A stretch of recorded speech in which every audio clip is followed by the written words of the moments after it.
Hello friends, GST portal पे कुछ नए चेंजेस किए गए हैं जो कि जीएसटी के रजिस्ट्रेशन, रिफंड, ऑडिट, टैक्स से रिलेटेड है, जिसे कि हम इस न्यूज़ में डिस्कस करेंगे।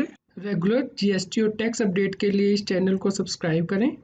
फ्रेंड्स, आप टीडीएस, इनकम टैक्स, जीएसटी और अकाउंटिंग सॉफ्टवेयर ऑडिट ट्रेल के साथ कंप्लायंस आसानी से कर सकते हैं। इन सॉफ्टवेयर के डेमो देखने के लिए आप हमें मोबाइल नंबर के साथ ईमेल कर दीजिए taxil@gmail.com पर। फ्रेंड, जीएसटी पोर्टल पर नई फंक्शनलिटी को डिप्लॉय किया गया है। जीएसटी के रजिस्ट्रेशन से रिलेटेड चेंजेस किए गए हैं। अब यदि कोई व्यक्ति नई जीएसटी के रजिस्ट्रेशन के लिए एप्लीकेशन देता है सेम पैन और सेम स्टेट में, जबकि उसकी पहली जीएसटी की रजिस्ट्रेशन कैंसिल कर दी गई थी, वो मोटो या फिर सरेंडर कर दी गई थी टैक्स पेयर के द्वारा, तो उस केस में सेम स्टेट या सेंट्रल अथॉरिटी को ये असाइन की जाएगी जिसने के पहले आपका जीएसटी नंबर रिजेक्ट किया था। दूसरा जो चेंज किया गया है वह है आधार अथेंटिकेशन से रिलेटेड। यदि आप कंपनीज बना रहे हैं तो उस केस में एमसीए के पोर्टल पे आप स्पाइस एजिल फॉर्म में एंट्री करते हैं, तो उसमें आप आधार अथेंटिकेशन के द्वारा एंट्री करके आप जीएसटी के रजिस्ट्रेशन भी अप्लाई कर पाएंगे। इसके अलावा जीएसटी के रजिस्ट्रेशन एप्लीकेशन में आधार नंबर को डिसेबल किया गया है कुछ स्पेसिफाइड केसेस में, यानी कि जब व्यक्ति नॉन कोर अमेंडमेंट के लिए अप्लाई करता है रजिस्ट्रेशन में, तो उसमें ऑथराइज सिग्नेटरी या ऑथराइज रिप्रेजेंटेटिव के केस में आधार नंबर को एंटर करने की ऑप्शन दी गई थी, अब वो डिसेबल किया गया है। इसी प्रकार यदि कोई व्यक्ति कोर अमेंडमेंट के लिए अप्लाई करता है तो प्रमोटर और पार्टनर की डिटेल ऐड करते हुए वो आधार नंबर एंटर कर पाता था, अब उसे डिसेबल किया गया है। इसी प्रकार नई रजिस्ट्रेशन एप्लीकेशन में भी ऑथराइज्ड रिप्रेजेंटेटिव को ऐड करते हुए आधार नंबर को अब ऐड नहीं करना होगा।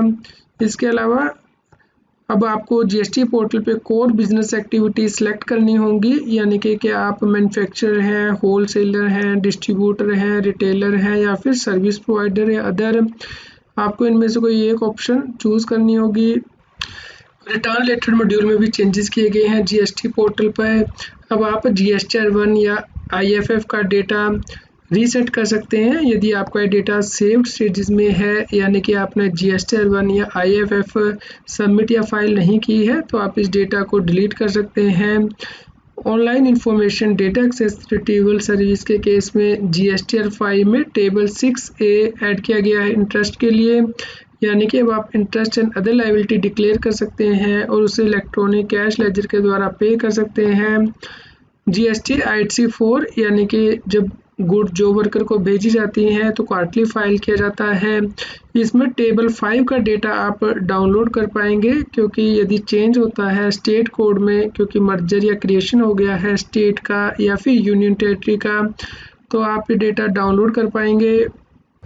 जीएसटी रिफंड के रिलेटेड भी चेंजेस किए गए हैं जीएसटी पोर्टल पे। यदि कोई एक्सपोर्टर सर्विसेज को एक्सपोर्ट करता है विद पेमेंट ऑफ टैक्स, तो उस केस में फॉरेन एक्सचेंज फ्लक्चुएशंस होती हैं।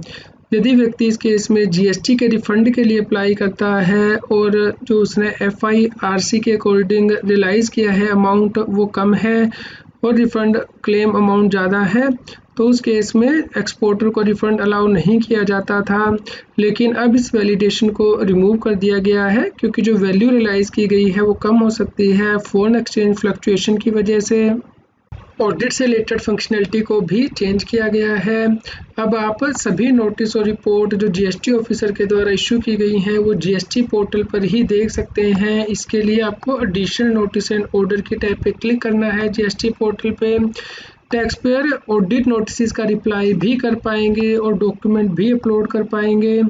इसके अलावा टैक्स पेयर एक्सेप्ट कर सकते हैं, रिजेक्ट कर सकते हैं और लाइबिलिटीज़ को डिस्क्रिपेंसी वाइज पे भी कर सकते हैं, और टैक्स पेयर एडजर्नमेंट के लिए अप्लाई कर सकते हैं या फिर ऑडिट रिपोर्ट की डेट को एक्सटेंड करने के लिए भी अप्लाई कर सकते हैं। अब आप जीएसटी पोर्टल पे जब किसी जीएसटी नंबर को सर्च करेंगे, यानी कि टैक्स पेयर को भले ही प्री लॉगिन में या फिर पोस्ट लॉगिन में जीएसटी पोर्टल पे, तो अब आप ये देख पाएंगे कि क्या व्यक्ति ने आधार ऑथेंटिकेशन किया है, ई-केवाईसी वेरिफिकेशन की है। इसके अलावा अब आप जीएसटी पोर्टल पे HSN कोड भी देख सकते हैं, सर्विसेज के अंतर्गत, यूजर सर्विसेज के अंतर्गत सर्च HSN कोड।